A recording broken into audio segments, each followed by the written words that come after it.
Ito yung ginawa namin para maka 14 attractions kami sa Disneyland and para makatipid. Pupunta ka ng Disneyland is nag-MTR station na lang kami or nag-tren na lang kami. Meron kasing private transfer, pwede mo mabook yun mga private van, pero hindi namin siya ginawa kasi nga mahal. Be ready lang kasi naka 3 transfer kami dito up until ma-reach namin yung Disneyland lane, and then pagdating namin sa Disneyland hindi kami agad buwaba doon kasi magpipicture kami, inantay namin bumalik ulit sa Sunny Bay Station, 3 minutes lang naman yon. And then saka kami finally buwaba.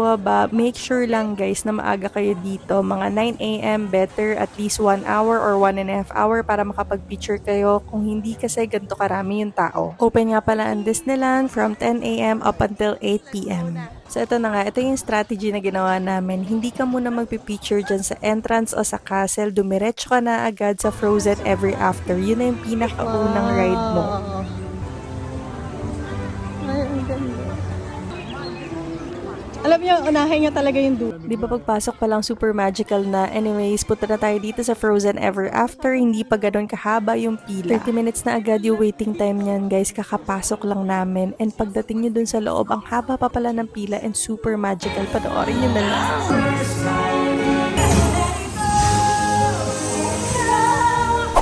Di ba ang ganda? Anyway, sa tabi, nandito yung Wandering Oakens. Ito muna yung itry nyo. Wala akong masyadong video dito pero ang saya. Sumunod naman is dito sa may Ant-Man, and surprisingly, nag-enjoy kami dito kasi may baril-barilan. Hindi masyado mahaba yung pila dito. Diretso agad. 5 minutes lang yung waiting na to. Sa may tabi naman is yung kay Iron Man. And ito, isa sa pinakamagandang ride dito. Sobrang chill lang pero aalog-alugin ka, tapos may 3D shades ka. Pero kung mahihuluhin ka kasi aalog-alugin ka nga dito is I don't think better ka dito. Pero alam mo, basta try nyo na lang para ma-try nyo na lang din and para mas ma-enjoy nyo yung full Disney experience nyo. Diba ang gulo ko? Anyway, sa tabi naman nito is may Iron Man na picture taking. May bayad nga lang kapag hard copy pero yung soft copy nila pwede mo makuha through their app. And then habang naglalakad kami, meron silang robot na trash can dito. Wow! And guys, highly advised na magdala kayo ng tumbler kasi ang mahal ng tubig dito, halos 200 pesos each. May refilling station naman sa bawat CR and free lang naman yan. 2 PM pa lang, nakaka 5 attractions na tayo kaya kumain na tayo dito sa Royal Banquet. Isang ticket lang yung binilhan namin ng may food voucher kasi ang dami talaga niya. Tignan nyo, kaya namin ubusin ni Jervs ton dalawa. Yung total lang in order namin is $200 pero yung meal voucher only covers 160 so nagdagdag na lang kami. Guys, huwag kayo magda-dine in dito ng lunch kasi jam-pack talaga yung tao dito. Baka magtagal lang kayo, sayang ang oras. Dumiretso na rin kami agad dito sa Mickey's Feel Her Magic. Ang ganda dito. And panoorin nyo. 30 minutes lang kami kumain dito. Mas matagal pa ata yung paghahanap namin ng upuan. And dumiretso na kami sa pagpapipicture dito sa Sleeping Beauty's Castle. O, diba wala masyado photo bomber.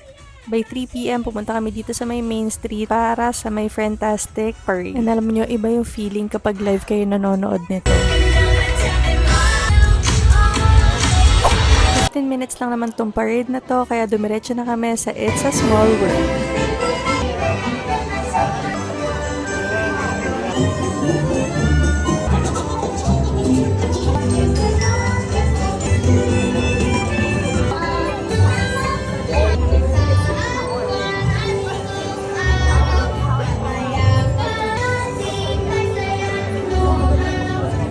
And then may kaisa-isang request si Jervis, which is pumunta daw kami sa may Toy Story Land. Medyo mahababang lakaran lang kaya dapat naka-rubber shoes kayo. Sakay daw kami dito sa may RC Racer and honestly kinakabahan ako. Kinakabahan ako, ayoko. I can't. 30 minutes na antayan to, pero paano ba namang hindi ka kakabahan? Makikita mo ganito kataas ang tinataas nitong RC Racer na to. Nakakanginig talaga. Kinaya. Kinaya.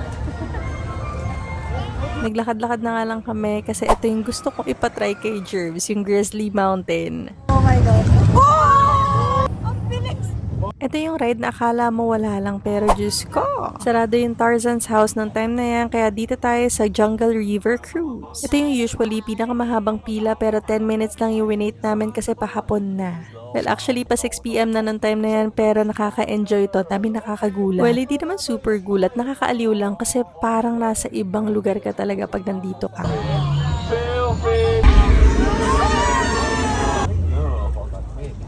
Pag 12 na tayo, kaya pumunta na tayo dito sa may Fairy Tale Forest. Ang ganda dito. Feeling mo talaga parang nasa backyard ka ng isang castle. Sasakit na rin pala yung paa nyo dito kasi sobrang daming nakarami.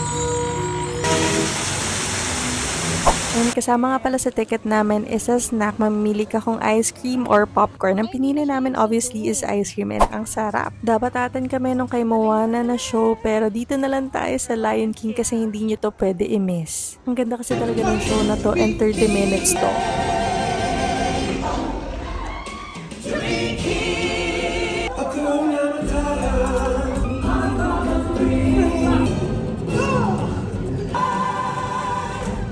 After the show ay pupunta kayo sa may likod ng castle. Ang ganda mag-picture dito and antayin natin ang momentous ng 8 p.m. 30 minutes to and panoorin nyo na lang.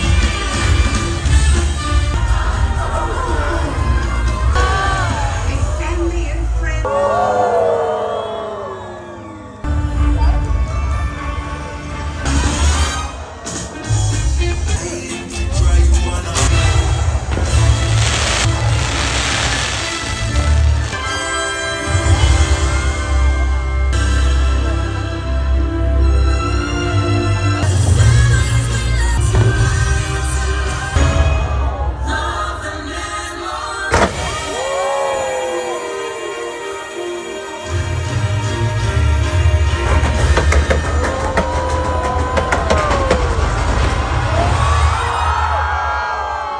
Sobrang nakakakilig yan. Iba talaga kapag napanood mo in person. Hindi na rin namin pinalampas na bumili kami ng mug dito as a remembrance na nakapunta kami together ni Jerz. And additional nga lang pala, mag-download kayo ng app nila kasi dito nyo makikita ang mga show. So I hope nakatulong ako sa inyong mga travels. Tag me. Ito nga rin pala yung channel namin. Please subscribe.